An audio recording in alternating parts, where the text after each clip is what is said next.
हमने कहा ना 100 बच्चे परफॉर्मेंस दे रहे हैं, जिसमें से लगभग 50, 52, 53 लड़के हो चुके हैं, बाकी मंच के पीछे तैयार हो रहे हैं। एक एक करके सबको मंच पे लाना है, जिसमें एकांकी हैं, नृत्य हैं और चुटकुले हैं, कुछ अभी बहुत कार्यक्रम बाकी है। हम आपको बताना चाहेंगे छोटी सी घटना, उसके बाद ये बच्चे परफॉर्मेंस करेंगे। हम ये कहना चाहते हैं कि अगर कोई मन में कोई चीज हम अपना एटीट्यूड बदल दें किसी भी चीज में तो हासिल हो जाता है। एक छोटी सी घटना बताऊंगा, आपको याद होगा, नहीं याद है तो आप समझ रहे होंगे। 1983 में जब इंडिया ने वर्ल्ड कप जीता था, 1983 में भारत ने पहला वर्ल्ड कप जीता था। उससे पहले लगातार वेस्ट इंडीज जीतता आ रहा था, लेकिन 1983 में भारत ने बाजी मान ली। कैसे जीता? उस समय जो वेस्ट इंडीज की टीम थी बहुत टॉप क्लास की टीम थी। उसके जो बॉलर थे 7-7 फुट के बॉलर थे, उनके आगे दुनिया के बैट्समैन कांपते थे। जब वो बॉलिंग करने आता था, उसकी जीवनी हमने पढ़ी है, आप पढ़ेंगे गूगल पे सर्च कर लेना। उसमें उसने लिखा था कि पिच पे मुझे खून अच्छा लगता है। जब किसी बल्लेबाज के सर से, हाथ से, पैर से खून टपकता है तो मुझे आनंद आता है कि मैंने आज गेंदबाजी की। ऐसे खतरनाक बॉलर वेस्ट इंडीज के। तो अब भारत का मुकाबला फाइनल में हो गया वेस्ट इंडीज से। भारत ने क्या किया? कपिल देव जी बहुत अच्छा खेले, सुनील गावस्कर बहुत अच्छी टीम थी, लेकिन 183 का टारगेट था, ज्यादा लंबा था नहीं। भारत ने बाजी मान ली किसी तरीके से। कैसे मान ली? वो कहते हैं ना कि शेर को चाटा मारकर बंदर पेड़ पर चढ़ गया, ऐसी स्थिति हो गई हमारे भारत की। भारत ने मैच जीत लिया। आप वेस्ट इंडीज इतना तिलमिला गया, जैसे ही वर्ल्ड कप खत्म हुआ उसके बाद तुरंत उसने बीसीसीआई से आदेश ले लिया कि हमें भारत से मैच खेलना है। और बीसीसीआई ने भी क्या किया? उनको आदेश दे दिया कि हाँ, ये हमारे यहाँ खेलिए। अब थोड़ा सा बीसीसीआई को सोचना चाहिए था कि अरे भैया, हमने धोखे से मारा है या कैसे भी मारा है, अब इनको थोड़ा आराम दे, हमारी टीम तैयार हो जाए। लेकिन आदेश दे दिया कि हाँ, खेल जाइए।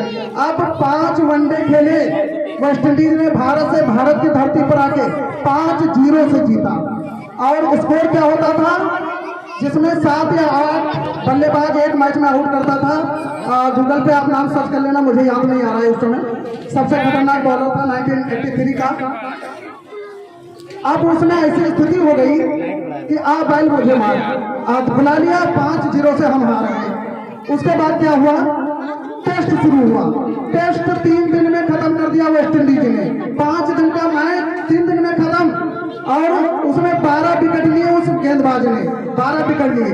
अब भारत की स्थिति ये हो गई कि बस किसी तरीके से लोग, बल्लेबाज जाते थे सामने, डरते थे कि किसी तरीके से इसको झेलना है, और झेल नहीं पाते थे।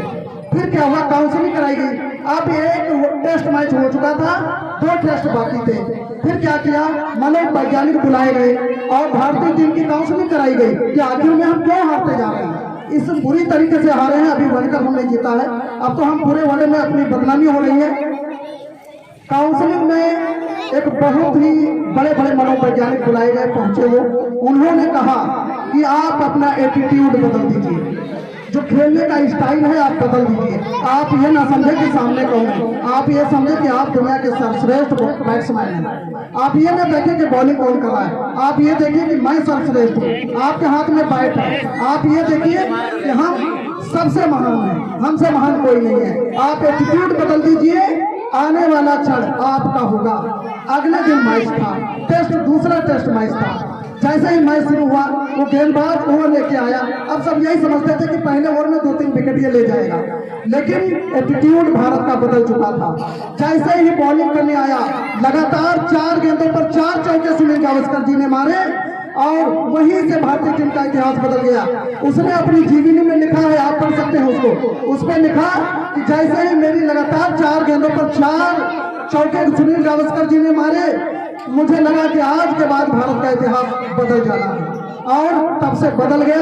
आज हमारी टीम टॉप पे है। तो कहने का मतलब मेरा यह है कि हम अगर कोई चीज शुरुआत करें, कोई चीज करने के ठाने, तो हो सकता है। तो इन बच्चों का कार्यक्रम ज्यादा समय हम नहीं लेंगे, उसके बाद अगली एकांकी बहुत यहाँ से एकांकी आपके सामने होगा। आप लोग बैठ के आना, चलिए प्ले करेंगे।